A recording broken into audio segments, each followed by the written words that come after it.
Okay, so my husband and I started trying in June. I think it was 2014. I waited until I got tenure. I'm a teacher, and I was just we were ready to do it, and we thought it would happen so easily. And started to get kind of concerned around like the 6 month mark when they say, oh, healthy couples, it should take, 4 to 6 months or whatever they say. And, I started to get a little concerned, but I thought, because, there's plenty of people that tell you, it takes a year. So we took a whole solid year and still nothing. And so then that started to become a real concern.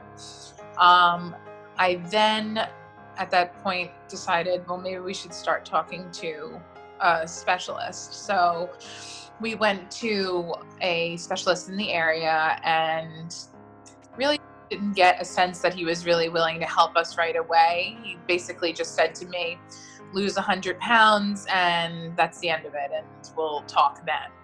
And I just felt like, I know I'm not the biggest person that's ever walked into your office. I'm a bigger girl, but I'm not over 300 pounds. I Right. just feel like I was morbidly obese and I wasn't worthy of having help at that point. And and Right. he offered bariatric surgery to help me. Really? I don't think I knew that.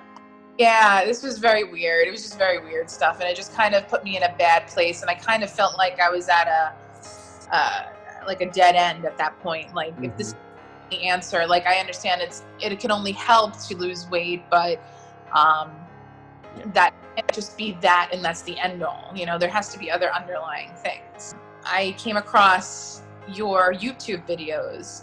Yeah, that's how I found you. That's actually how I ended up finding out who you were, and I just felt that you were just a wealth of knowledge at that point. And I said, well, if this guy, is willing to put out information online about how to get pregnant, or just information about teaching women about their bodies, let me talk to you. And so at that point, I was probably about a year and a half into trying to get pregnant, and no luck. And then I sought you out. One big thing I have to say, and I think I really have to say thank you for that help, because if I didn't know what I knew from what you told me and what you taught me about what's going on in my body and what I need to do, I wouldn't be able to advocate for myself. Really gave me the power to speak up for myself. And I'm telling you, my sister-in-law and I went through similar fertility issues at the same time, and I felt like I was doctoring her. Like, I was helping her and giving her advice, telling her what to say to the doctors, because she'd come back and say, well, they told me this and that was the end of it, so I didn't want to question them. And I said, you have to question them. That can't end all.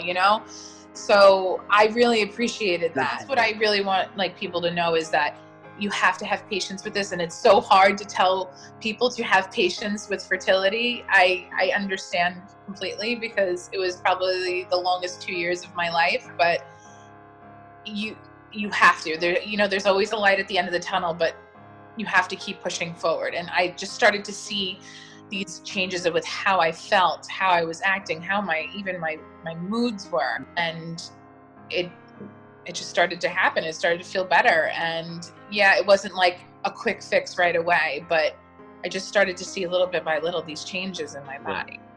I thought that my destiny was just going to be like miscarriage after miscarriage. This is how it's going to be. Like, there's something wrong with me, So, but I gave myself 2 months. We tried again. We did IUI, and it took on the third try, and we got pregnant, and we had a beautiful baby girl a month ago.